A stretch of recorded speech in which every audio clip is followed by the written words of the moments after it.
1 கொரிந்தியர் 4:14 முதல் 21 வரைக்கும். உங்களை வெட்கப்படுத்தும்படிக்கு நான் இவைகளை எழுதவில்லை, நீங்கள் எனக்கு பிரியமான பிள்ளைகள் என்று உங்களுக்கு புத்தி சொல்கிறேன். கிறிஸ்துவுக்குள் 10,000 உபாத்தியாயர்கள் உங்களுக்கு இருந்தாலும் தகப்பன்மார் அநேகர் உங்களுக்கு இல்லையே. கிறிஸ்து இயேசுவுக்குள் சுவிசேஷத்தினால் நான் உங்களை பெற்றேன். ஆகையால் என்னை பின்பற்றியவர்களாகுங்கள் என்று உங்களுக்கு புத்தி சொல்லுகிறேன். இது நிமித்தமாக எனக்கு பிரியமும் கர்த்தருக்குள் உண்மையுமுள்ள என் குமாரனாகிய தீமோத்தேயுவை உங்களிடத்தில் அனுப்பினேன். நான் எங்கும் எந்த சபையிலும் போதித்து வருகிற பிரகாரம் கிறிஸ்துவுக்குள்ளான என் நடக்கைகளை அவன் உங்களுக்கு ஞாபகப்படுத்துவான். நான் உங்களிடத்திற்கு வருகிறதில்லை என்கிறதாக சிலர் இருமாப்படைந்திருக்கிறார்கள்.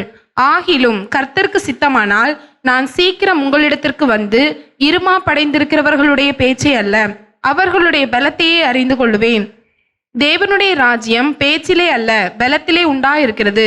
உங்களுக்கு என்ன வேண்டும்? நான் பிரம்போடு உங்களிடத்தில் வர வேண்டுமோ, அல்லது அன்போடும் சாந்தமுள்ள ஆவியோடும் வர வேண்டுமோ? ஆண்டவருடைய நாமம் மகிமைப்படுவதாக.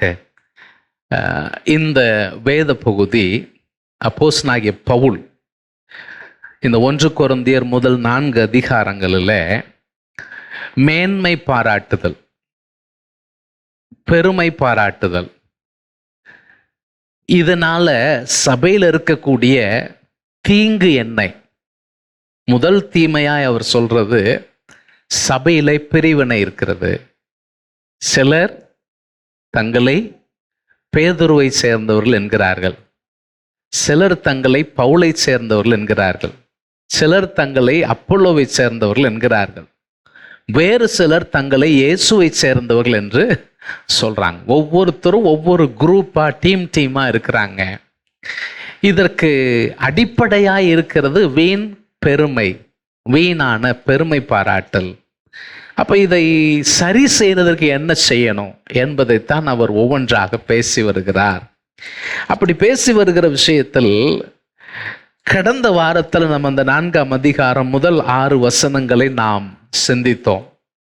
நீங்க எப்படி எங்களை எண்ணிக்கொள்ள வேண்டும் என்கிற அடிப்படையில் அவர் ஒரு சில முக்கியமான விஷயங்களை பகிர்ந்து கொடுத்ததை பார்த்தோம்.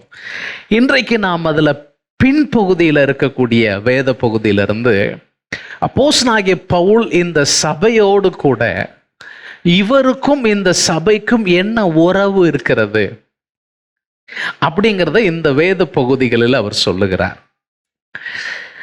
நாம பார்க்கக்கூடிய இந்த பகுதிக்கு ஒரு தலைப்பு சொல்லுவோம் அப்படின்னு சொன்னா, போதகனாகிய தகப்பன்.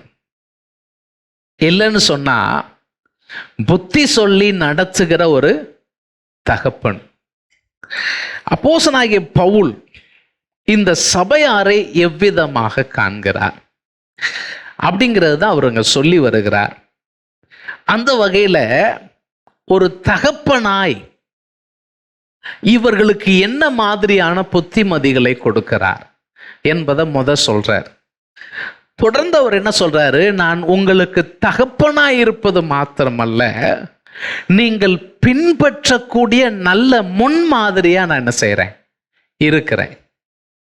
நீங்கள் என்னை பின்பற்ற வேண்டும். என்ன செய்யணும்? என்னை பின்பற்ற வேண்டும். நான் உங்களை உபதேசித்து உங்களுக்கு போதனை செய்கிற தகப்பன் மாத்திரமல்ல, உங்களுக்காக ஒரு மாதிரியை காண்பித்து அந்த மாதிரியில் நீங்கள் நடக்க வேண்டும் என்கிற நிலையில் உங்களுக்கு ஆலோசனை சொல்லுகிற ஒரு போதகன்.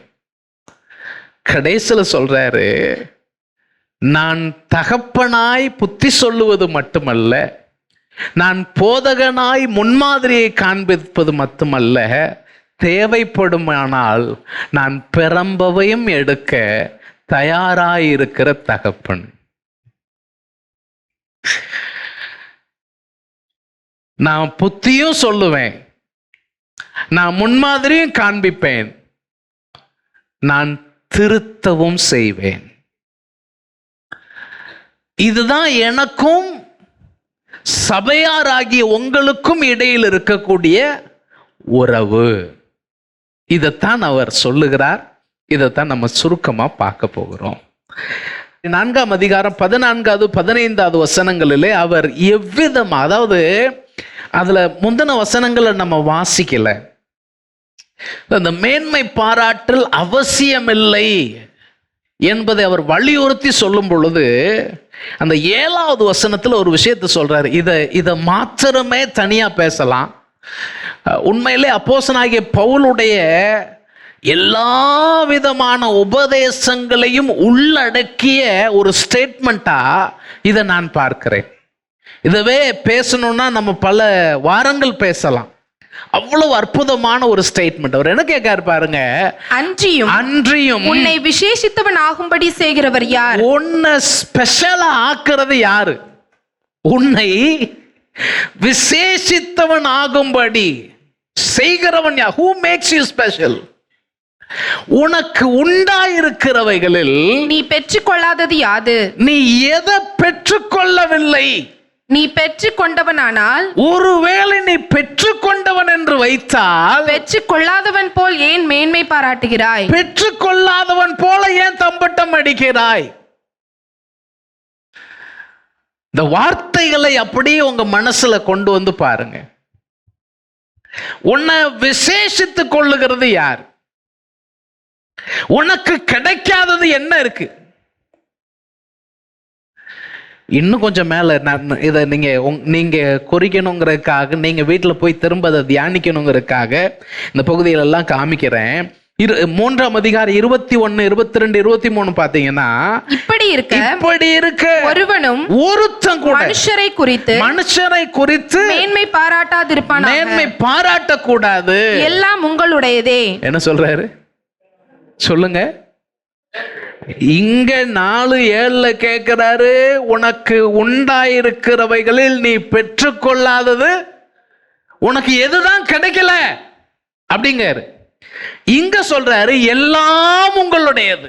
எதெல்லாம் உங்களுடையது? அடுத்த வசனம் சொல்றாரு, பவுலா இருக்கட்டும், அப்பொல்லோவா இருக்கட்டும், கேபாவா இருக்கட்டும், உலகமா இருக்கட்டும், ஜீவனா இருக்கட்டும், மரணமா இருக்கட்டும், இந்த காலத்தினுடைய காரியமா இருக்கட்டும், வரும் காலத்தினுடைய காரியமா இருக்கட்டும், எல்லாம் உங்களுடையது. எல்லாம் உனக்குடையது, எல்லாம் உங்களுடையது. நீங்கள் கிறிஸ்துவினுடையவர்கள். இதான் முக்கியம். Everything is yours. You are Christ. எல்லாம் உங்களுடையது. நீங்க யாருடையவங்க? கிறிஸ்துவனுடையவர்கள். கிறிஸ்து தேவனுடையவர். எளிமையா சொல்லுவோன்னு சொன்னா அவர் என்ன சொல்றாரு, நீ உன்னைய பார்க்கும்போது கிறிஸ்துவை விட்டு வெளியே வச்சு உன்னைய பார்க்க கூடாது. ரட்சிக்கப்பட்ட பின்பு உன்னுடைய வாழ்வின் எந்த செயலா இருக்கட்டும், எப்படிப்பட்ட காரியமா இருக்கட்டும், எல்லாவற்றையும் யாரோடு இணைத்து பார்க்கணும்? சொல்லுங்க, சத்தமா சொல்லுங்க. கிறிஸ்துவோடு. எல்லாம் உங்களுடையது. நீங்கள் கிறிஸ்துவுடையவர்கள், கிறிஸ்து தேவனுடையவர்கள். இது எல்லாமே ஒன்றோடு ஒன்று இணைக்கப்பட்டதாய், இன்றைக்கு நீ இயேசுவை உன் சொந்த இரட்சகராக ஆண்டவராக ஏற்றுக்கொண்டாயோ அன்று முதல் உன் வாழ்வினுடைய அனைத்து ஓரியன்டேஷனும் கிறிஸ்துவோடு இணைத்து பார்க்கப்பட வேண்டியது. அப்படி பார்த்தாதான் அது அர்த்தமுள்ளதாக இருக்கும். அப்படி பார்க்கும் பொழுதுதான் உன் வாழ்க்கை கிறிஸ்துவை, தேவனை மகிமைப்படுத்துகிறதாய் இருக்கும். இதை சொல்லிட்டு இவர்களை கடிந்து கொள்ளுகிறார். இந்த வஞ்ச புகழ்ச்சின்னு சொல்லுவாங்க தெரியுமா? வஞ்ச புகழ்ச்சினான்னு அந்த புகழ்ச்சியிலே என்ன இருக்கும்? ஒரு ஊசி சொல்லுவாங்க பாருங்க, வாழைப்பழத்துல ஊசி ஏத்தின மாதிரி அந்த புகழ்ற மாதிரி புகழ்ந்து கீழே எகழுவாங்க. இதுதான் வஞ்ச புகழ்ச்சி. இந்த பிள்ளைகள்லாம் தமிழ் பாடம் படிச்சா வஞ்ச புகழ்ச்சி அணின்னு ஒரு படிப்பாங்க இலக்கியத்துல. எனக்கு இலக்கியம்லாம் ரொம்ப தெரியாது, அதனால அதை விட்டுருவோம். இவர் எப்படி சொல்றாரு பாருங்க. 8வது வசனத்துல சொல்ல, நீ திருப்தியா இருக்கிறீங்க, இப்பொழுது ஐஸ்வர்யம் உள்ளவங்களா இருக்கிறீங்க, எங்களை எல்லாமல் ஆளுகிறீர்கள், எங்களை விட்டுட்டு நீங்க ராஜாக்களா இருக்கீங்களப்பா ஆளுகிறீர்கள். நீங்கள் ஆளுகிறவர்களானால் நீங்கள் நலமாயிருக்கும். ஆளுகிறவர் எனக்கு சந்தோஷம்தான். ஏன்? அப்பொழுது உங்களுடனே கூட நாங்களும் ஆளுவோமே. நீங்க எங்களை விட்டுட்டு ஆளுகை செஞ்சாலும் நாங்க உங்க கூட சேர்ந்துக்கிடுவோம். நீங்க எங்களை விட்டாலும் நாங்க உங்க கூட என்ன செஞ்சுக்கிட்டோம்? சேர்ந்துக்கிட்டோம். ஆனா எங்களை கடவுள் எப்படி வச்சிருக்கிறாருன்னா, மரணத்துக்கு குறிக்கப்பட்டவர்களை போல கடைசியா வச்சுட்டாரு. நாங்கள் உலகத்துக்கும் மனுஷருக்கும் வேடிக்கை ஆயிட்டோம். அதாவது இது இந்த வார்த்தை ரொம்ப பயங்கரமான வார்த்தை. எங்களை கடவுள் கடைசியா வச்சாரு அப்படிங்கிறது என்ன சொல்றாங்கன்னா, இந்த ரோம பேரரசுல திருவிழா காலங்களில் போட்டிகள் நடத்துவாங்க. இந்த போட்டிகள் நடத்தும் பொழுது என்ன செய்வாங்கன்னா, அந்த பெரிய ஸ்டேடியத்துக்குள்ள மைதானத்தில் ஆயுதங்களை வைத்துக்கொண்டு வேட்டை மிருகங்களோடு சண்டை போடுவாங்க. அப்படி ஒவ்வொரு போட்டியா நடக்கும். கடைசியா என்ன செய்வாங்க தெரியுமா?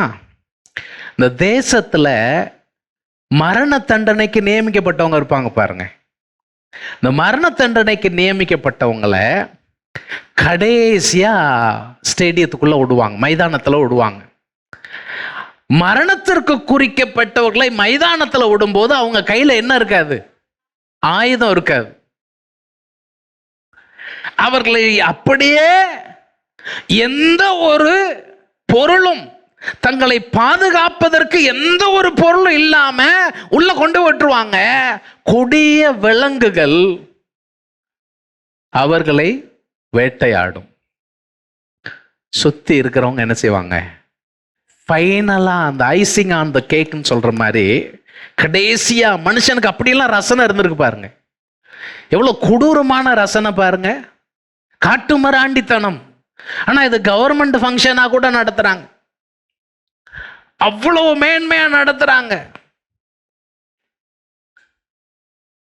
ஒருவேளை இந்த மைதானத்துக்குள்ள அப்படி இந்த விலங்கிட்ட இருந்து இவன் தப்பிச்சிட்டான்னா, அப்புறம் அவன் மரணத்துக்கு குறிக்கப்பட்டவன் மறுநாள்ல அவனை முடிச்சிருவாங்க. ஒண்ணு உள்ள அவனை வேட்டை மிருகம் வேட்டையாடுகிறத இவங்க வெளியே இருந்து என்ன செய்வாங்க? ரசிப்பாங்க. ஒருவேளை அதற்கு அவன் தப்பிச்சிட்டான்னு சொன்னா அவன் அப்படியே அங்க இருந்து வெளியே போயிட முடியும்னா முடியாது. பவுல் சொல்றாரு, நாங்க ஃபர்ஸ்ட் ஆளு கிடையாது. நாங்க எப்படி ஆளு? கடைசி. நாங்க எப்படி ஆளு? கடைசி ஆளு. நாங்க வேடிக்கையாக்கப்பட்டோம். வேடிக்கை அல்லே அப்படி கீழே சொல்றாரு, எல்லாரும் எங்களை தொடச்சி போடுற அழுக்கு கந்தை,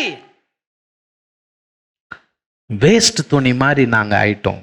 ஆனா நீங்க ஐஸ்வர்யவான்களாக இருக்கிறீர்கள், நிறை உள்ளவர்களாக இருக்கிறீர்கள், மேன்மை உள்ளவர்களாக இருக்கிறீர்கள், எங்களையே விட்டுட்டு ஆளுகை செய்கிறீர்கள். இதெல்லாம் சொல்லிட்டு தான் 14வது வசனத்துல சொல்றாரு, உங்களை வெட்கப்படுத்தும்படிக்கு நான் இவைகளை எழுதவில்லை. நான் எதுக்கு இதை எழுதல? இதை நான் எழுதும் பொழுது உங்களுக்கு வெட்கம் உண்டாக வேண்டும் சொல்றாங்க பாருங்க. நாக்க புடுங்குற மாதிரி என்ன செய்யணும்?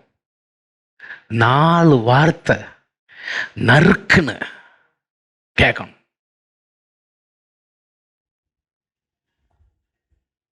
சுருக்குன்னு பேசிட்டா எப்போ என்னமோ பேசுதாங்க இவங்க, வாயை திறந்துட்டாலே அப்படி சொல்றாங்க இல்லையா?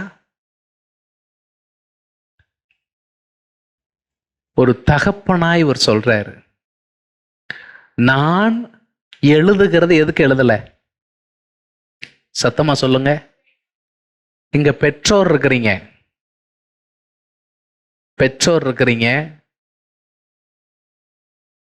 டீச்சர்ஸ், அந்த மாதிரியான பொசிஷன்ல செயல்படுகிறீங்க. உங்களுக்கு சில லீடர்ஷிப் தகுதியெல்லாம் ஆண்டவர் தந்திருக்கிறார். நம்ம எல்லோருக்கும் இது தேவையான ஒரு விஷயம்.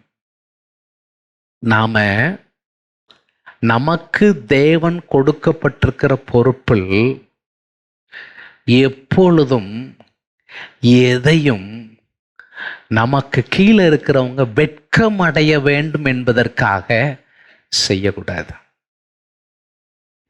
நான் சொல்றது புரியுதா உங்களுக்கு? நாம் யாரையும் வெட்கப்படுத்த அழைக்கப்படவில்லை. பவுல் சொல்றாரு, நான் இதை எழுதுறதுனால உங்களை அவமானப்படுத்தணும், உங்களை வெட்கப்படுத்தணும் அப்படின்னு நான் என்ன செய்யல, எழுதுகிறது இல்லை. அப்ப எதுக்கு நான் எழுதி இருக்கிறேன்? நீங்கள் எனக்கு பிரியமான பிள்ளைகள் என்று உங்களுக்கு நீங்க யாரு அப்படின்னு கேட்டா, நீங்க எனக்கு பிரியமான பிள்ளைகள். அப்ப பிரியமான பிள்ளைகளா இருக்கிறதுனால உங்களுக்கு புத்தி சொல்றேன். இந்த இடத்துல சொல்லி இருக்கிற புத்தி சொல்லுகிறேன் என்கிற வார்த்தை எப்படிப்பட்ட வார்த்தைன்னா, அந்த பிள்ளை மேல கவனத்தை வச்சு, அந்த பையன் மேல கவனத்தை வச்சு, அவன் மனசுல படுற மாதிரி அவனுக்கு திரும்ப திரும்ப இன்ஸ்ட்ரக்ஷன் கொடுக்கக்கூடிய ஒரு தகப்பன்.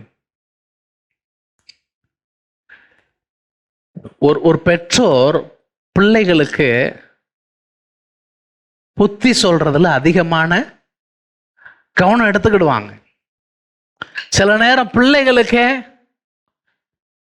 அப்பா என்னப்பா இதெல்லாம் எனக்கு தெரியாதா, என்னம்மா இப்படிலாம் சொல்றீங்களே. ஆனா ஏன் அவர்கள் அதை சொல்றாங்க?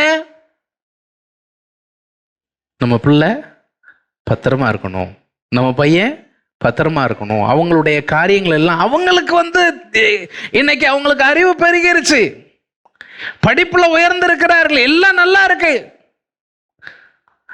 ஆனாலும் பெற்றோரால சொல்லாம இருக்க முடியறதில்ல.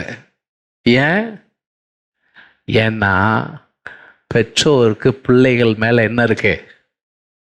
பிரியம் இருக்கு, பாசம் இருக்கு. அதனால சொல்றாங்க. ஆனா அநேக நேரத்துல பிள்ளைகளுக்கு அது பாசத்துல வர மாதிரி என்ன செய்ய மாட்டுக்கு தெரியறதில்லை. எப்ப பாரு இந்த அம்மா நையி நையி நையின்னு வச்சிருக்கான்.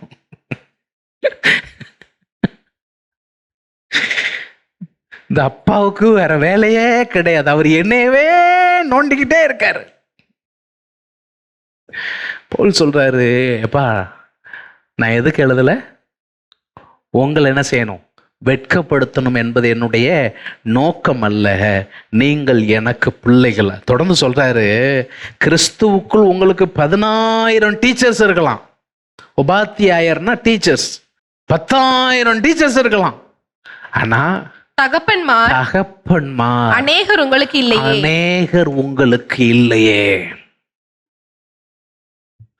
தகப்பன்மார் தான் வேணும். தகப்பன்மார் அநேக தகப்பன்மார் இருந்திருந்தா இந்த பிரிவினை வந்திருக்காது. அதான் அவர் சொல்றாரு, தகப்பன்மார் அநேகர் இல்லையே. கிறிஸ்து இயேசுவுக்குள் சுவிசேஷத்தினால் நான் உங்களை பெத்தெடுத்தேன். அப்போ உங்களை எப்படி நான் வெட்கப்படுத்த முடியும்? உங்களை வெட்கப்படுத்துவது என்னை வெட்கப்படுத்துவதற்கு சமம். அதான் அதோட அர்த்தம். உங்களை அவமதித்தால் அது என்னை அவமதிப்பதற்கு சமம். சில நேரம் அந்த டீச்சர்ஸ் சொல்லுவாங்க, எடா நீ ஃபெயில் ஆயிட்டனா, ஃபெயில் ஆனது நீ கிடையாது, நான் ஃபெயில் ஆயிட்டேன். எனக்கு இன்னைக்கு ஞாபகம் இருக்கு, பல வருடங்களுக்கு முன்பு என் மனைவிக்கு மாமா மகா ஃபோனில் அழுதா, அண்ணே இந்த பிள்ளைங்க படிக்கவே மாட்டுக்காங்கன்ட்டு அழுறா. நான் நீ ஒரு ப்ரொஃபஸர் இப்படிலாம் அழலாமா? ப்ரொஃபஸரா இருந்துட்டு அழலாமா? எத்தனை பேருக்கு நீ பாடம் எடுக்கிற, எவ்வளவு தாளந்த ஆண்டவர் உனக்கு கொடுத்திருக்கிறாரு, எவ்வளவு பிரைட்டான ஸ்டூடெண்ட் நீ, இதுக்கெல்லாம் நீ அழலாமா? என்னன்னே செய்யணும்னு தெரியலண்ணே, இந்த பிள்ளைங்க படிக்க மாட்டேங்குதுண்ணே. இன்னைக்கு அவ பெரிய டீச்சரா இருக்கிற. அந்த ஒரு கவலை, பாரம் இதெல்லாம் எதனால வருது? அந்த பிள்ளைகள் மேல இருக்கக்கூடிய அன்பு, பாசம். பவுல் சொல்றாரு, உங்களை வெட்கப்படுத்தி எனக்கு என்னப்பா ஆதாயம்? நீங்க 2 கொரிந்தியர்ல 7ஆம் அதிகாரத்துல 3வது வசனத்தை பாருங்களேன். ரொம்ப அற்புதமான ஒரு வசனம். உங்களை குற்றவாளிகள் ஆக்கும் பொருட்டாக இப்படி நான் சொல்லுகிறதில்லை. சொன்னார் உங்களை வெட்கப்படுத்துற எனக்கு விருப்பம் இல்லைங்க. இங்க சொல்றாரு, உன்னை குற்றவாளி ஆக்கி எனக்கு என்ன பிரயோஜனம்? உன்னை குற்றவாளி ஆக்க வேண்டும் என்பதற்காக நான் இதை சொல்லவில்லை. முன்னே நான் சொல்லியபடி, நான் ஏற்கனவே சொன்ன மாதிரி உங்களுடனே கூட சாகவும், எப்படி உங்க கூட சாவறதுக்கும் கூட பிழைக்கவும் தக்கதா, உங்க கூட பிழைச்சிருக்கிறதுக்கும் எங்கள் இருதயங்களில் நீங்கள் இருக்கிறீர்களே. எங்க இருதயத்துல நீங்க இருக்கிறீங்க. என்ன சொல்றாரு தெரியுதா? நான் ஏன் பேசுறேன், நான் ஏன் இதை எழுதுறேன், நான் ஏன் இதை சொல்றேன்? உன்னை வெட்கப்படுத்துவதனுடைய நோக்கம் அல்ல, உன்னை குற்றப்படுத்துவதனுடைய நோக்கம் இல்ல. நீ என் இருதயத்தில் நிறைஞ்சு இருக்கிற, இந்த சபை என் இருதயத்தை நிரப்பி இருக்கிறது. இதை வேற ஒரு மொழிபெயர்ப்பு இப்படி சொல்லியிருக்காங்க, வாசிக்கிற ரொம்ப ஆச்சரியமா இருந்துச்சு. நீங்கள் குற்றவாளிகள் என தீர்ப்பளிப்பதற்காக நான் இவ்வாறு கூறவில்லை, நான் ஏற்கனவே கூறியவாறு நீங்கள் என் நெஞ்சில் நிறைந்திருக்கிறீர்கள். எப்படியா? நெஞ்சில நிறைஞ்சிருக்கிறீங்க. நாம் செத்தால் ஒன்றாய் சாவோம், வாழ்ந்தால் ஒன்றாய் வாழ்வோம். இது வாசிக்குமோ எனக்கு என்ன ஞாபகம் வந்துச்சுன்னா, சில நேரம் இந்த ஆணும் பெண்ணும் அம்மா அப்பாவுடைய விருப்பம் இல்லாம இது காதலிச்சிருக்கோம், அது காதலிச்சிருக்கோம். இப்ப ரெண்டும் நம்மள ஒண்ணு சேர விட மாட்டேங்கிறானுங்க. அதனால நம்ம என்ன செய்வோம்? ஒண்ணு உயிரோட வாழ்ந்தா சேர்ந்து என்ன செய்வோம்? வாழ்வோம். செத்தா சேர்ந்து செத்துருவோம். பவுல் சொல்றாரு, நீங்க எனக்கு பிரியமான பிள்ளைகள், நீங்க என் உள்ளத்தை நிரப்பி இருக்கிறீர்கள். அதனால மரணமோ ஜீவனோ நீங்க என்னோடு, நான் உங்களோடு. நீங்க 6ஆம் அதிகாரத்துக்கு வாங்க. 2 கொரிந்தியர் 6ஆம் அதிகாரத்துல 11வது வசனத்திலிருந்து 13வது வசனம் வரைக்கும் உள்ள பகுதியை பார்த்தீங்கன்னா, கொரிந்தியரே உங்கள் வாய் உங்களோட பேச திறந்திருக்கிறது. நான் மனம் விட்டு பேசுறேன். அதான் அதுக்கு அர்த்தம். அதுக்கு அர்த்தம் அதுதான். நாங்க உங்கள்ட்ட எப்படி பேச விரும்புறோம்? மனம் விட்டு பேச, இருதயத்தை திறந்து பேச விரும்புறோம். எங்கள் இருதயம் பூரித்திருக்கிறது. எங்க இருதயத்துல ஒளிவு மறைவு இல்ல. எங்கள் உள்ளம் உங்களை குறித்து நெருக்கமடையவில்லை. எங்க உள்ள வந்து நெருக்கம் அடையல, உங்க உள்ளம் தான் என்ன செஞ்சிருக்கு? எங்களை குறித்து நெருக்கமடைந்திருக்கு. வேற வார்த்தையில சொல்லுவோம்னா, நீங்க உங்க இதய கதவை அடைச்சு வச்சிருக்கிறீங்க. எங்க இதய கதவு எப்பவும் திறந்துதான் இருக்கு. ஆதலால் அதனால அதற்கு பதிலா நீங்களும் பூரிப்பாகுங்கள், நீங்களும் எங்களை பூரிப்பு ஆக்குங்கள். வேற வார்த்தையில சொல்லுவோம்னு சொன்னா, நீங்களும் எங்களை போலவே உங்க இதய கதவை எங்களுக்காக திறந்து வைங்க. பிள்ளைகளுக்கு சொல்லுகிறது போல உங்களுக்கு சொல்லுகிறேன். எப்படி சொல்றேன்? பிள்ளைக்கு சொல்ற மாதிரி சொல்றேன். அதாவது சில நேரம் என் பிள்ளைகளை ரொம்ப கடினமா நடத்துவேன். நடத்திட்டு அதுக்கப்புறம் எனக்கு வருத்தமா இருக்கும்.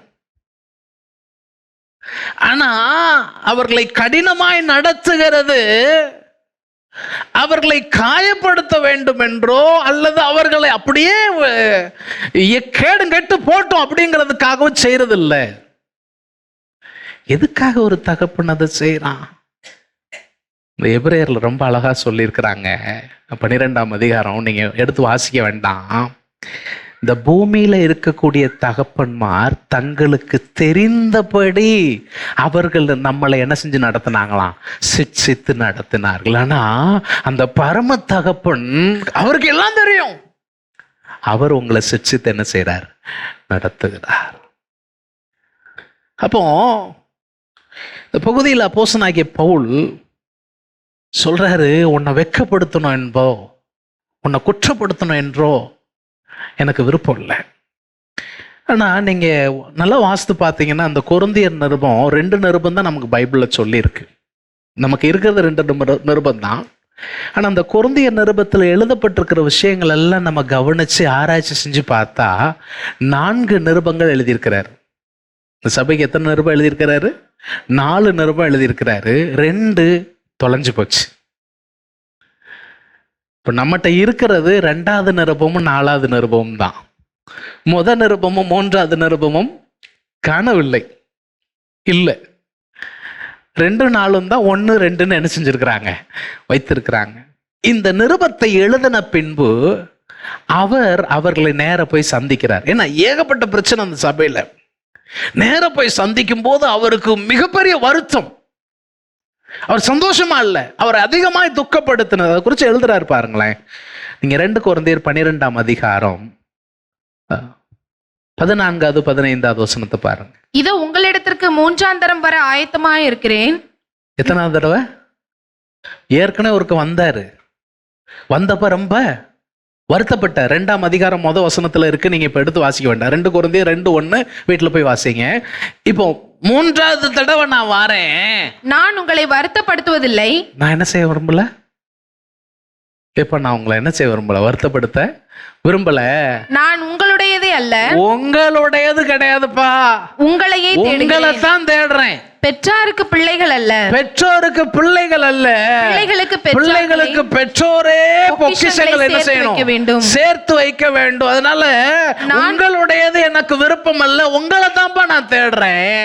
அடுத்த வசனம், ஆதலால் அதனால நான் உங்களில் எவ்வளவு அதிகமாய் அன்பு கூறுகிறேனோ. இந்த வார்த்தையை கொஞ்சம் நீங்க அப்படியே உங்க மனசுக்குள்ள கொண்டு போகணும். எப்படி இவர் எழுதி இருக்கிறாருன்னு பாருங்க. உங்கள நான் எப்படி அன்பு கூறுகிறேன்? எவ்வளவு அதிகமாய் அன்பு கூறுகிறேனோ. நான் எந்த அளவுக்கு அதிகமா அன்பு கூறுறேனோ அவ்வளவு குறைவாய், அவ்வளவு அதிகமா நீங்க என்ன அன்பு கூர்ந்தீங்கன்னு சொல்லல. அவ்வளவு குறைவாய் உங்களால் அன்பு கூறப்பட்டிருந்தாலும் மிகவும் சந்தோஷமாய். எப்படி? ரொம்ப சந்தோஷமா நான் உங்கள் ஆத்துமாக்களுக்காக செலவு பண்ணப்படவும் விரும்புகிறேன். என்ன சொல்ற தெரியுமா? ஒவ்வொரு தகப்பனும் செய்யக்கூடிய வேலையை தான் அங்க சொல்றாரு. ஒவ்வொரு தாயும் செய்யக்கூடிய வேலையை தான் அங்க செய்யறாரு. சில நேரங்களில் பிள்ளைகளாய் நாம் இருக்கக்கூடிய நேரத்துல பெற்றோருடைய உணர்வுகளை நம்ம புரிஞ்சுக்க முடியல. எங்க அம்மா அடிக்கடி சொல்லுவாங்க, இப்ப உனக்கு தெரியாதுடா, நாளைக்கு நீ அப்பாவாவ, அப்ப உனக்கு பிள்ளைகள் இருக்கும், அப்ப உனக்கு என்ன செய்யும்? எல்லா பெற்றோரும் கொடுக்கிற டயலாக் இது. இங்க பவுல் சொல்றாரு, நான் எவ்வளவா உங்க மேல அன்பு வச்சிருக்கணும், அதே அளவு அன்பு எனக்கு திரும்ப என்ன செய்யல, கிடைக்கலனாலும் நான் கவலைப்படலை. நான் சந்தோஷமா என்ன செய்றேன், இன்னும் உங்களுக்காக செலவு பண்ணப்படவும் நான் எப்படி இருக்கிறேன்? ஆயத்தமா இருக்கிறேன். இதுதான் ஒரு ஊழியனுடைய இருதயம். ஒரு ஸ்தல சபை ஊழியனுடைய இருதயமும் இதுதான். அப்போஸ்தலனாகிய பவுல் தன்னை அப்படிதான் பார்த்தார். இதை இன்னும் ஒரு வேத பகுதியோடு சேர்த்து சொல்லுவோன்னு சொன்னா 1 தெசலோனிக்கேயர்ல 2ஆம் அதிகாரத்துக்கு வந்தீங்கன்னு சொன்னா, இவர் அந்த தாய் தகப்பன் பிள்ளையை பராமரிக்கிறது போன்ற ஒரு உரையாடலை அங்கே செய்கிறார். நான் உங்க மேல எங்களுக்கு இருக்கிற அன்பு எப்படிப்பட்ட அன்பு, ஒரு தகப்பன் தாய் வச்சிருக்கிற அன்பு மாதிரியான அன்பு எங்களுடைய அன்புன்னு சொல்லிட்டு அதுல 11வது 12வது வசனத்தை பாருங்க. மேலும் தம்முடைய ராஜ்யத்துக்கும் மகிமைக்கும் உங்களை அழைத்த தேவனுக்கு நீங்கள் பாத்திரராய் நடக்க வேண்டும் என்று தகப்பன் தன் பிள்ளைகளுக்கு சொல்லுகிறது போல, தகப்பன் தான் பிள்ளைகளுக்கு சொல்லுகிறது போல நான் உங்களில் ஒவ்வொருவனுக்கும் என்ன சொன்ன அந்த வார்த்தைகளை கொஞ்சம் கவனிங்க. புத்தியும் புத்தி, தேறுதலும் தேறுதல், எச்சரிப்பும் எச்சரிப்பு. சொன்னதை அறிந்திருக்கிறீர்கள். நாங்க என்ன புத்தி சொல்றோம், உங்களை ஊக்கப்படுத்துறோம், உங்களுக்கு எச்சரிப்பும் கொடுக்கிறோம். இதுதான் தகப்பனின் வேலை. எதுக்காக இதெல்லாம் சொல்றோம்? எப்பா, நீங்க அழைக்கப்பட்ட அழைப்பிற்கு பாத்திரமாய் நடக்க வேண்டும். பாத்திரமாய் நடக்கணும். நமக்கு நேரம் இல்லை. முதல் விஷயம் இங்க அவர் சொல்றாரு, நான் வெட்கப்படுத்துகிற தகப்பன் அல்ல, நீங்கள் எனக்கு பிரியமான பிள்ளைகள், உங்களுக்கு புத்தி சொல்லி நடத்துகிற தகப்பன். தொடர்ந்து 2வது சொல்றாரு, நான் முன்மாதிரியான போதகர். 16வது வசனம் சொல்றாரு, ஆகையால் என்னை பின்பற்றுகிறவர்கள் ஆகுங்கள் என்று உங்களுக்கு புத்தி சொல்லுகிறேன். இயேசு கிறிஸ்து இந்த பரிசேயரை கடிந்து சொல்லும் பொழுது மத்தேயு 23ஆம் அதிகாரத்தில் இருக்கிறது. அவர் சொல்லுவாரு, அவர்கள் மாயக்காரர், அந்த மாயக்காரர் சொல்லுகிறதை செய்யுங்கள், அவர்கள் செய்கிறதை செய்யாதிருங்கள். எப்படியா? அவங்க சொல்றத கேளுங்க, கேட்டு நடங்க, அதன்படி செய்யுங்க. ஆனா அவன் செய்யற மாதிரி என்ன செய்யாத. ஏன்னா அவன் சொல்றது ஒண்ணு, அவன் செய்யறது வேற ஒண்ணு. ஒரு பழமொழி சொல்லுவாங்க பாருங்க, படிக்கிறது ராமாயணம், இடிக்கிறது பெருமாள் கோயில் அப்படிம்பாங்க.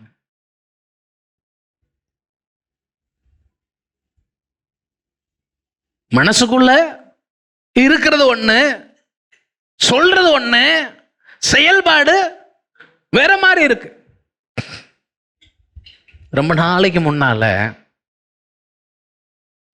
நான் ஒரு ஊர்ல டிராவல் பண்ணி போயிட்டு இருந்தேன். இப்போ எனக்கு முன்னால ஒரு கார்,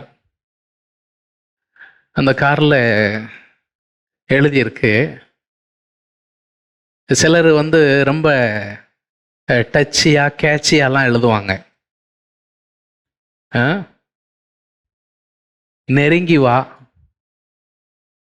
தொட்டு விடாதே,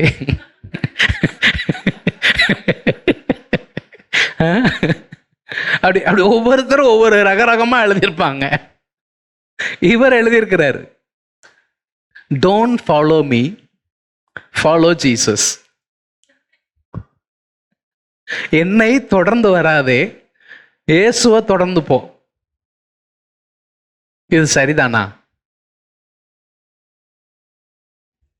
என்ன நினைக்கீங்க? இந்த ஸ்டேட்மெண்ட் சரியா? மனுஷனெல்லாம் நீங்க பின்பற்ற வேண்டாம், தேவனைத்தான் பின்பற்றணும். நல்ல விஷயம். நிறைய நேரம் நம்ம சொல்ற டயலாக் இதுதான், அவங்கள பார்க்காதீங்க. யார பார்க்காதீங்க? அவங்கள பார்க்காதீங்க, ஆண்டவரை பாருங்க. உண்மைதான். ஆனா இன்னைக்கு அவங்கள பார்க்காதீங்க, ஆண்டவரை பாருங்கன்னு நிறைய இருக்காங்க. பவுல் என்ன சொன்னார் தெரியுமா? என்னைய பாருங்க, என்னைய பாருங்க, நான் இயேசுவை பின்பற்றுகிறேன், நீங்க என்னைய. இன்னைக்கு அப்படிப்பட்ட மக்கள் தேவை. யார் தேவை? இல்ல நீங்க என் வாழ்க்கையெல்லாம் நீங்க அனலைஸ் பண்ணி ஸ்க்ரூட்டினைஸ் பண்ணி அப்படிலாம் பார்த்து எல்லாம் இல்ல. எனக்கு வெளியே ஒரு வாழ்க்கை இருக்கு, உள்ள ஒரு வாழ்க்கை இருக்கு. அதனால வெளியே உள்ள விஷயம் உள்ள அப்படிலாம் நீங்க என்னை பார்க்க கூடாது. Don't follow me, follow Jesus. அது சொல்றதுக்கு ஈஸி.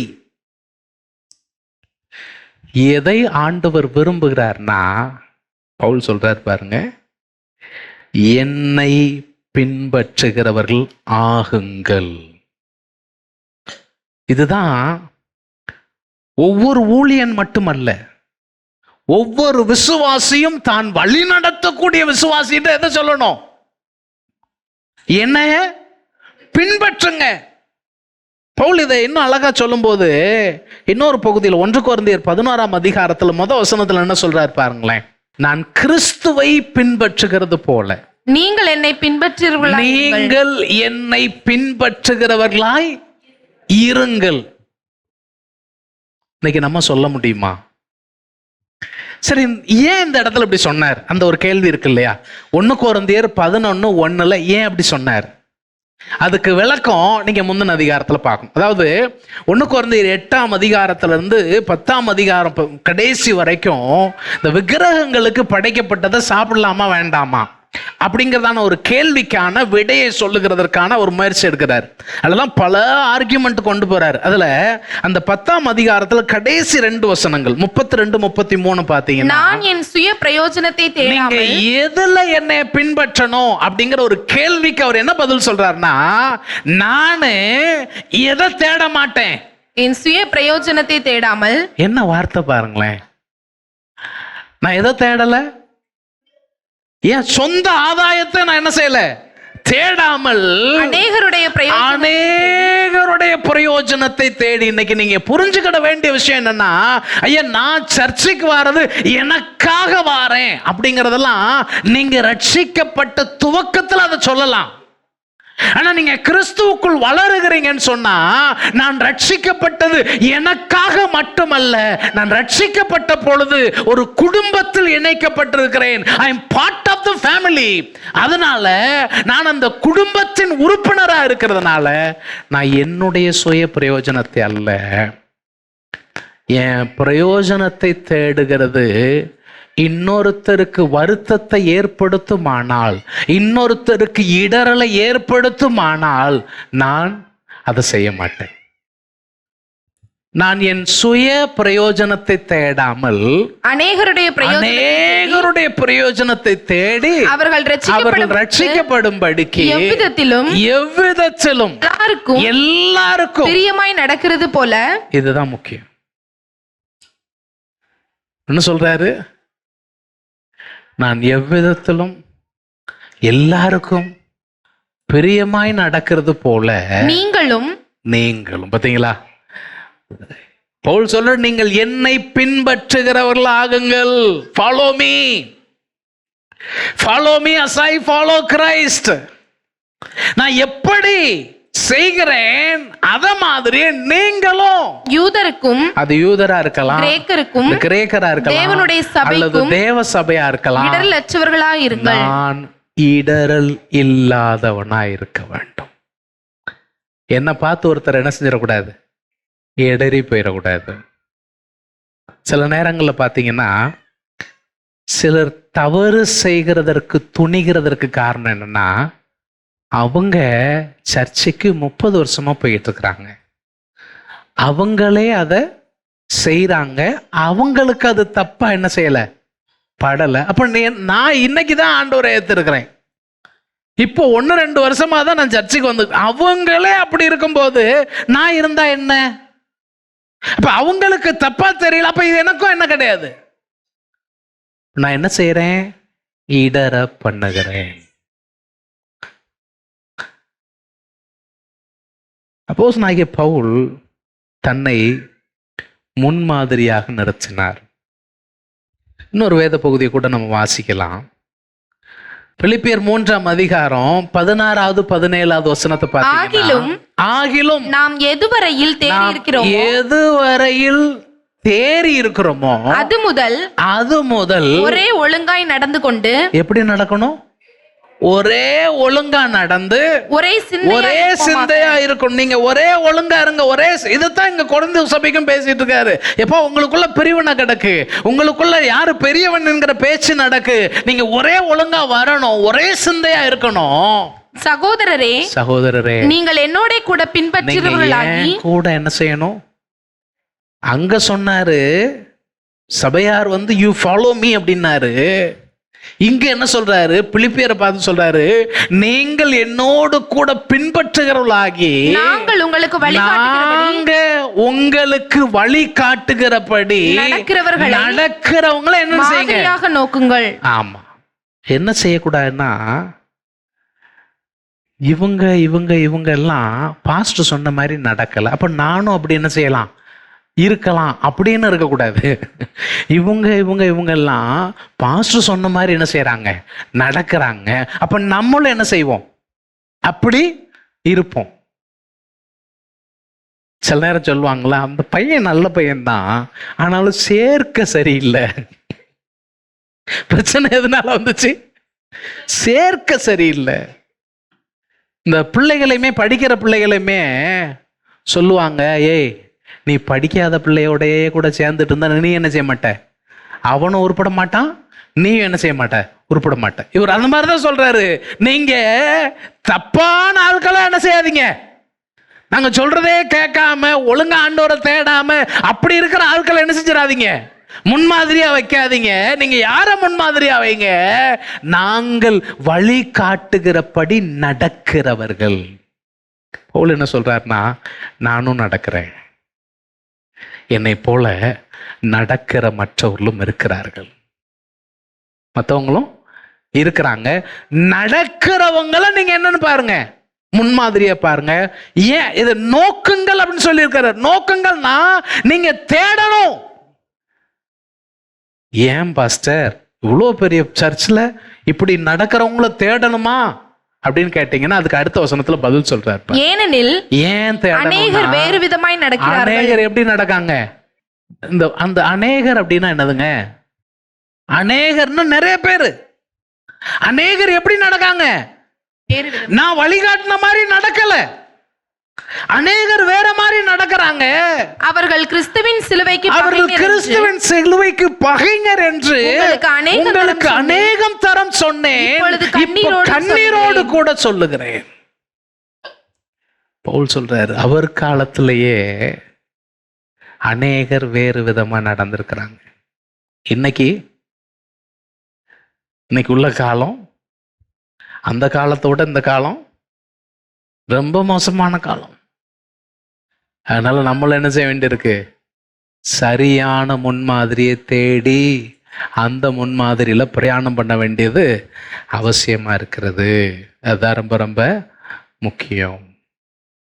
எபிரேயருக்கு எழுதின 13ஆம் அதிகாரம் 7வது வசனத்துல இந்த நிருபத்தை எழுதின பரிசுத்தவான் சொல்றாரு, தேவ வசனத்தை உங்களுக்கு போதிச்சு உங்களை நடத்தினவர்களை நீங்கள் நினைத்து அவர்களுடைய நடக்கையின் முடிவை நன்றாய் சிந்தித்து அவர்களுடைய விசுவாசத்தை பின்பற்றுங்கள்.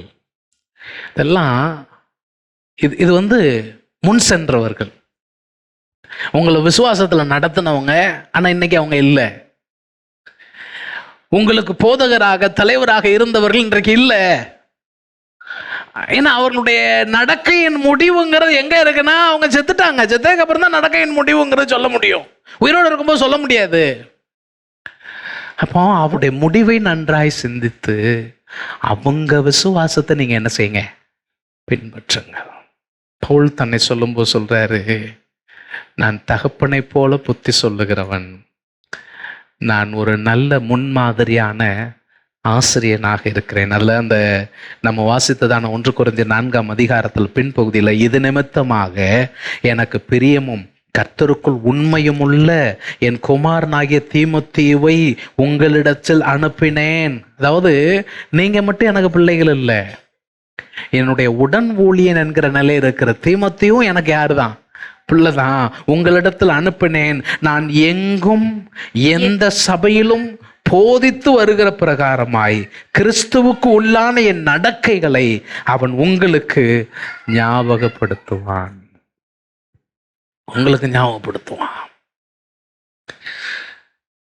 இது 2வது. 3வதாக, தேவைப்பட்டா அவரு எதற்கும் தயங்க மாட்டார், சிட்சிக்கிறதற்கும் தயங்க மாட்டார். இதே பகுதியில் நாம் ஏற்கனவே 4ஆம் அதிகாரத்தில் 6வது வசனத்திலிருந்து 8வது வசனம் வரைக்கும் உள்ள பகுதியில் சொன்னோம், ஒருவனின் நிமித்தம் மற்றொருவனுக்கு விரோதமாய் இருமாப்பு அடையக்கூடாது அப்படிங்கிறது தான் எழுதினார். ஆனால் இப்போ என்ன நடக்கு, நான் உங்களிடத்திற்கு வருகிறதில்லை என்கிறதாக சிலர் இருமாப்பா இருக்கிறாங்க. இந்த இருமாப்பு எந்த அளவுக்கு போச்சுன்னா, இந்த இருமாப்பு பிரிவினையை கொண்டு வந்துச்சு. 1வது விஷயம் பிரிவினை வந்துருச்சு. 2வது இந்த இருமாப்பு என்ன செய்யுது அப்படின்னு கேட்டா, அடுத்த அதிகாரத்துல சொல்லியிருக்கு, ஒரு நபர் தவறான ஒரு உறவில் இருக்கிறார். தவறான உறவில் பல ஆண்டு காலமா இருக்கிறாரு. அதை சபை கண்டுகொள்ளவில்லை, சபையின் தலைவர்கள் கண்டுகொள்ளவில்லை. அவருடைய உறவு சரியில்லை என்பது தெரிகிறது. அதுல சொல்லியிருக்கு, புறஜாதிகளுக்குள்ள கூட இப்படிப்பட்ட ஒரு விஷயம் கேள்விப்படலையப்பா, அந்த அளவுக்கு மோசமா இருக்கிறது. ஆனா நீங்க அதை கண்டுகொள்ளவில்லையே, இது உங்களுக்கு வெட்கமா இல்லையா? அதனாலதான் கேட்காரு, நீ இருமாப்புல இருந்தன்னா நீ பிரிவினையும் வந்துவிடும். ரெண்டாவது, பாவத்தினுடைய அகோரத்தை, அதனுடைய தீவிரத்தை நீ குறைத்து போடுவாய். வேறு வார்த்தையில சொல்லுவோன்னு சொன்னா, உன் கண்ணை மூடிக்கிடுவ, உன் கண்ணை திறந்து என்ன செய்ய மாட்ட, பார்க்க மாட்ட. பாவத்தை கூட கண்டு கொள்ள முடியாத அளவிற்கு பெருமையும் ஆணவமும் அவர்களுக்குள்ள வந்து விட்டது.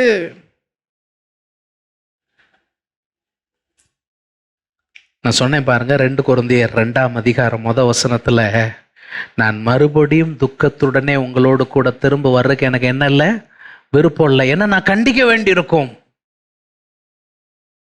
அது எனக்கு துக்கத்தை ஏற்படுத்தும். 2 கொரிந்தியர் 12ஆம் அதிகாரத்துல 20வது 21வது வசனத்தை பாருங்க சீக்கிரமா.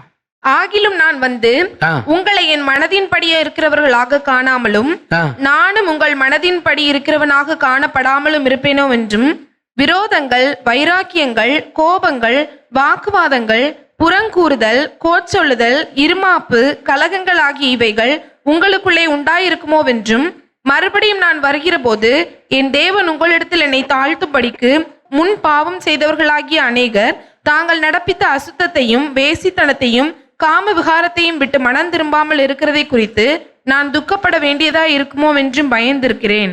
நான் எப்படி இருக்கேன்? பயந்திருக்கிறேன். எனக்கு பயமா இருக்கு. யார் சொல்றா? இதுல அந்த 20வது வசனத்தை நீங்க வீட்டுல போய் கொஞ்சம் சிந்திச்சு பாருங்க.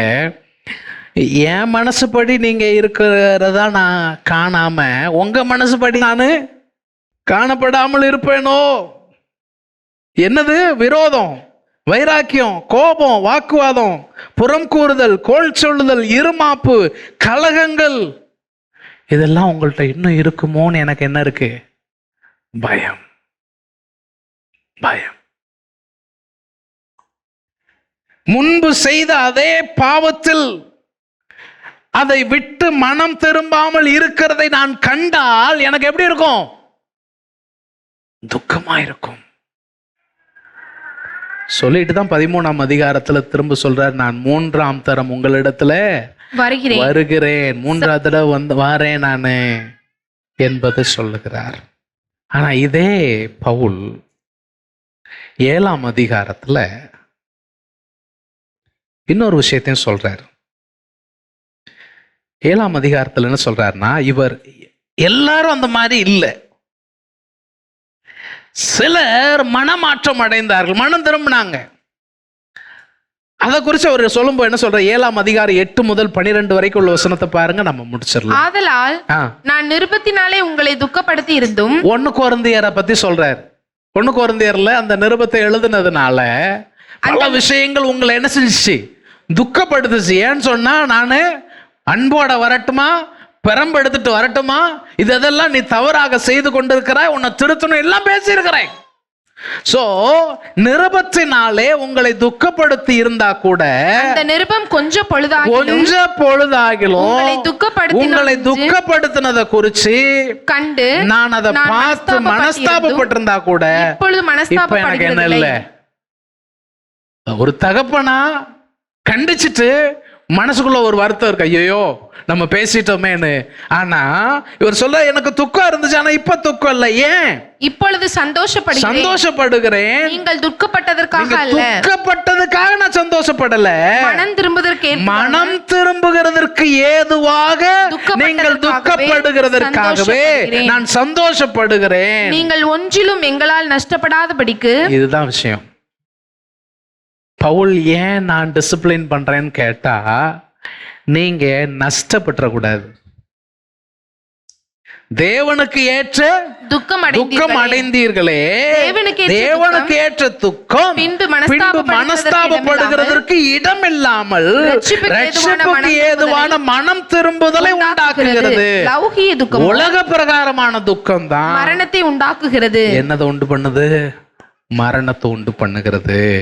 சொல்லிட்டு 11ஆம் வசனத்தை சொல்றாரு, இவர் டிசிப்ளின் பண்ணனால ஒரு கூட்டத்தார் என்ன மாறினாங்க அப்படின்னு கேட்டா, நீங்கள் தேவனுக்கு ஏற்ற துக்கம் அடைந்தது உண்டு, அது உங்களிடத்தில் ஜாக்கிரதையை, எவ்வளவு நியாயம் சொல்லுதலை, எவ்வளவு வெறுப்பையும், பாவத்தின் மேல ஒரு வெறுப்பை, எவ்வளவு பயத்தையும், ஆண்டவர் மேல ஒரு பயத்தை, எவ்வளவு ஆவலையும், பரிசுத்தத்தின் மீது ஒரு ஆவலை, எவ்வளவு பக்தி வைராக்கியத்தை குறித்த ஒரு பக்தி வைராக்கியத்தை, எவ்வளவு கண்டிப்பையும் உண்டாக்கிற்று. உங்கள் வாழ்வை குறித்த ஒரு கண்டிப்பையும் உண்டாக்கினதுனால இந்த காரியத்திலே நீங்கள் எல்லா விதத்திலும் உங்களை சுத்தவான்கள் என்று விளங்க பண்ணினீர்கள். இதுதான் ஒரு சபை ஊழியன் விசுவாசியின் இடத்தில் எதிர்பார்க்கிற எதிர்பார்ப்பு. நீங்கள் கண்டிக்கப்படும் பொழுது, பாஸ்டர் நம்மளை பேசிட்டாரே, அதனால நாம இந்த சர்ச்சை விட்டு நின்றுவோம், இந்த ஊழியத்திற்கும் நமக்கும் எந்த ஒரு தொடர்பும் வேண்டாம் என்கிற முடிவிற்கு வர வேண்டும் என்பதற்காக ஒரு ஊழியன் அந்த சபை விசுவாசியை கண்டிக்கிறதில்லை. மாறாக அவர்கள் ரட்சிக்கப்பட்டவர்களாய் நித்தியத்திற்கு நேராக பிரயாணம் பண்ணி கொண்டிருக்கிறவர்கள், அவர்களில் தங்களை சுத்தவான்களாக விளங்க பண்ணி தேவ சமூகத்தில் ஜாக்கிரதையோடு கூட அவர்கள் வாழ வேண்டும் என்பதற்காகத்தான் இந்த கண்டிப்பெல்லாம் செலுத்தப்படுகிறது. அப்போஸ்தலனாகிய பவுல் அதை தாங்க சொல்றாரு, நான் உங்கள் தகப்பன், நீங்க எனக்கு பிரியமான பிள்ளைகள், நான் உங்கள் முன்மாதிரியான போதகன், நான் உங்களை சிட்சித்து நடத்துகிறதற்கு தயங்குகிறதில்லை. நான் சொல்றேன், இதெல்லாம் தான் இயேசு தம்முடைய சீசர்களுக்கு செஞ்சார். தகப்பனாக ஆறுதல் படுத்த வேண்டிய நேரத்தில் ஆறுதல் படுத்தினார், தட்டி கொடுக்க வேண்டிய நேரத்தில் தட்டி கொடுத்தார், உற்சாகப்படுத்த வேண்டிய நேரத்தில் உற்சாகப்படுத்தினார், வழி நடத்த வேண்டிய நேரத்தில் வழி நடத்தினார். நான் சொல்றேன், இது போன்ற ஒரு அன்பு, இது போன்ற ஒருவருக்கு ஒருவர் இருக்கக்கூடிய கணக்கு ஒப்புவிப்பு, இவை ஒவ்வொரு சபையில் இருக்குமானால் அந்த சபை பூமியிலே தேவனை மகிமைப்படுத்தும். முழங்கால் படியிடுவோம், கர்த்தருடைய முகத்தை நோக்கி பார்ப்போம். அன்பின் ஆண்டவரே, அப்போஸ்தலனாகிய பவுல் கொரிந்து சபையார் நடத்தில் ஊழியத்தில் தான் அவர்களோடு எவ்விதமாக இருக்கிறேன் என்பதை வெளிப்படுத்தின இந்த மாட்சியான விஷயங்களை இன்றைக்கு தியானிக்க நீர் எங்களுக்கு கிருபை செய்தீர். இந்த சபை அப்படிப்பட்ட ஒரு முன்மாதிரியில் வளரத்தக்கதாக இந்த சபையை நீர் ஆசீர்வதியும். எங்கள் உறவுகளை எப்படி ஆசீர்வதியும். ஆண்டவரே, இந்த வசனத்தை கேட்கக்கூடிய ஒவ்வொரு தேவ பிள்ளைக்கும் ஒவ்வொரு ஊழியருக்கும் இப்படிப்பட்ட கிருபையை கர்த்தர் தந்து நடத்துவீராக. நாங்கள் இந்த பூமியில் உம்மை மகிமைப்படுத்தி உம்மை உயர்த்துகிறவர்களாக தொடர்ந்து ஜீவித்து ஆண்டவரே உம்மை மகிமைப்படுத்த எங்களுக்கு உதவி செய்யும். உம்முடைய பிள்ளைகளை ஆசீர்வதித்து அனுப்பும். மீட்பர் இயேசுவின் நாமத்தில் வேண்டுகிறோம், ஜெபம் கேளும் நல்ல பிதாவே. நம்முடைய கர்த்தராகிய கிறிஸ்து இயேசுவின் கிருபையும் பிதாவாகிய தேவனுடைய அன்பும் பரிசுத்த ஆவியானுடைய அந்யோன்ய ஐக்கியமும் சிநேகமும் வழி நடத்துதலும் நம் அனைவரோடும் என்றென்றும் உள்ள சதா காலங்களிலும் கர்த்தர் வருகை மட்டும் மாறாமல் நிலைத்திருப்பதாக. ஆமென்.